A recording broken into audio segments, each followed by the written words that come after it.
Is living financially not viable anymore? Today I want to answer that question. I want to take a deep dive. I want to understand why America just crossed $1.25 trillion in credit card debt. Why an average person holds a debt of $6,700 each. And understand why wages aren't growing, but the cost of everything's going up. Let's get into it.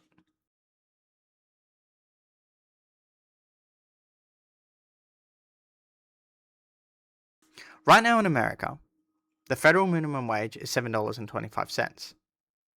But that number hasn't changed since 2009.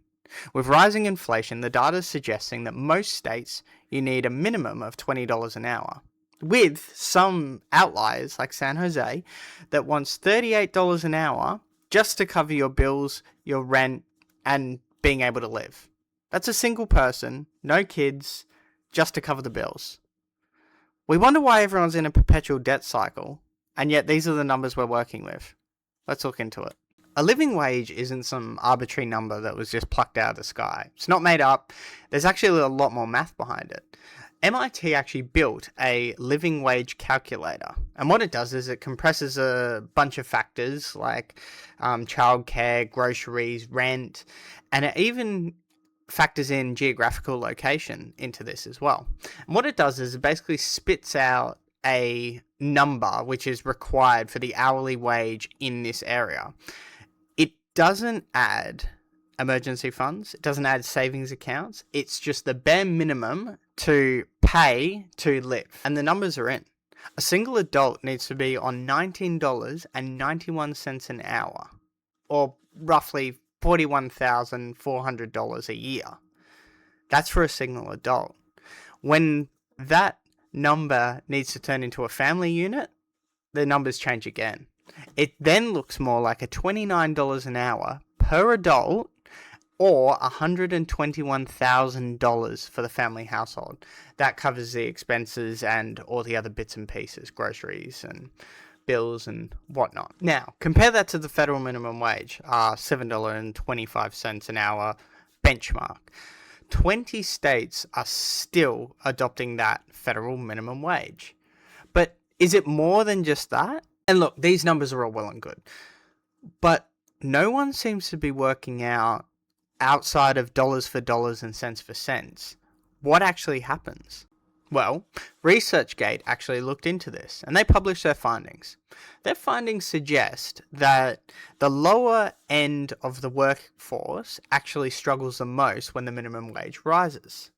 What does that mean? So our first-time job seekers, fresh out of school, studying and working, and low-skill workers are the ones that struggle the most, because as the minimum wage rises, things come in like changing the work landscape. And there's a little company you may have heard of called Amazon.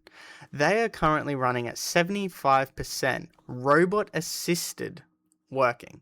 So basically, once you click purchase on your package, 75% of that package's journey has some involvement with a robot, a machine, or some kind of automated service. But let's take it back a step. We'll go back to our comparisons on wage to state. Now, the study also suggests, as of 2026, the cheapest states still require a family of 4 to have an income of over $25 an hour combined. Okay, so what about the affordable cities then? Are people better off in those more affordable cities to live? Well, even in the affordable cities, the math doesn't quite work either. In Oklahoma, for example, one of the most affordable cities that's classed as metro, a single adult still needs to be earning $21 an hour for basic survival needs.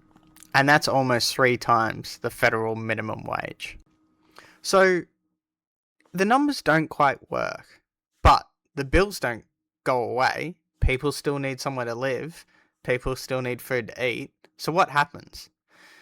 Here comes the debt crisis.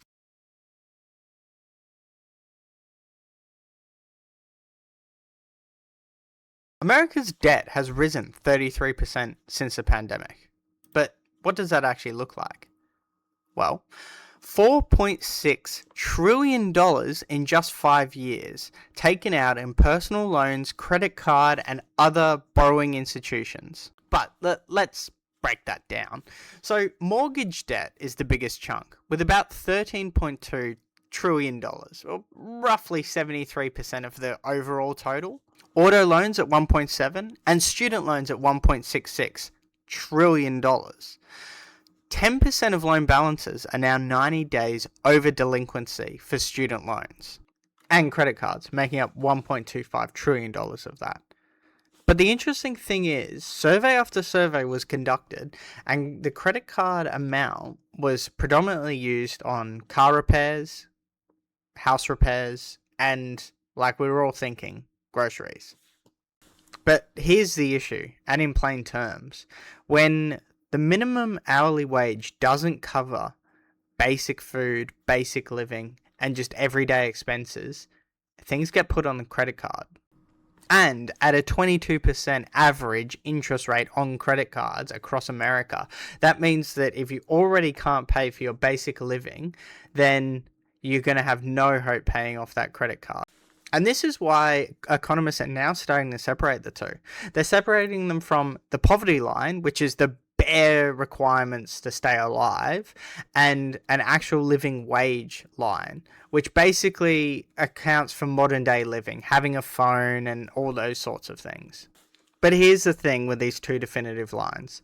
Millions of Americans actually find themselves between these two lines. Now, they make more than the poverty line, but because of commuting to work, phone, internet, daily expenses of the modern age, they're not actually able to sustain a living wage lifestyle. And so this is what economists are now starting to call the living wage lie. And it's becoming more popular with younger generations. And maybe that's a video for another time and we can dive deeper into that.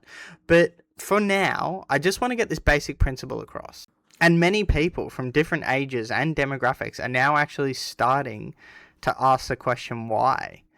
And when we see a mind shift over multiple generations, we can pinpoint it down to the basic facts and what MIT found in their study. Okay, so we've identified the issue. Now, there's not really a solution that can come into play and it's just going to magically fix everything. We've looked at the lower wages federal set, and we've looked at states that have adopted a higher minimum wage and what it's done. So what can we actually do? Well, the answer isn't that simple, but we can do one thing, and it's a personal thing.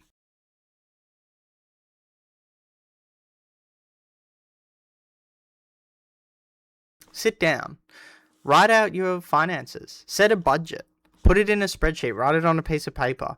Do whatever you need to do to visually see your budget and start to work it out. MIT's living wage calculator is available to anyone, and if you want to plug your numbers in and see how it fares up, go for it. But what happens when you get those numbers? Well, you want to sort of have a bit of a plan of attack. What can you cut down on? What are the subscriptions that have just been sitting there over week after week, month after month, and they're just taking out of your account? What are the luxuries that you need to just strip back for a while? Can you downsize? Can you do multiple things? Is it better to carpool to work than take your own car? Is it better for public transport? Ask yourself these questions because it's the little 1% that add up to 100%. Okay, let's say you're one of the people with the debt. Let's say that you needed to rely on the card for groceries. Now, what can you do? Well, Dave Ramsey has a really interesting concept called the snowball method. And basically what it is you get all your debts, you lie them out in front of you, and you pay the minimum on each one of your cards or your debts. And then every spare dollar you save from cancelling a subscription or not buying a cup of coffee, you put to the smallest debt you own. Over time, you will eventually pay it off, and you'll be able to then take that lump sum of money that you would have been paying for that debt and roll it into the next one. Now, the theory's good, and different people have different concepts on it and understandings, and it's been taken a little bit out of concept with how people are now looking at it or how people are regurgitating it. And I encourage you to look into it for yourself because there's a really interesting way to lower your debt bracket. Okay, so let's say you've sat down. You've looked at your finances, you've worked it all out on paper, You've started working away on your debt. Fantastic. Now what? Well, the next thing is build a buffer. Data consistently shows us that the biggest thing that people are relying on credit cards for or getting back into debt is an unforeseen bill or some amount of money that they just don't have sitting around and they need to pay for it.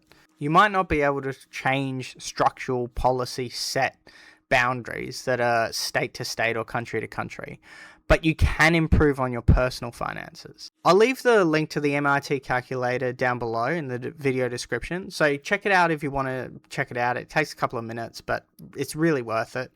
And if you want to subscribe, I'll be doing more videos like this weekly, sort of mini documentary, commentary kind of things. So if you want to check more of those out, please subscribe, and I'll see you next time.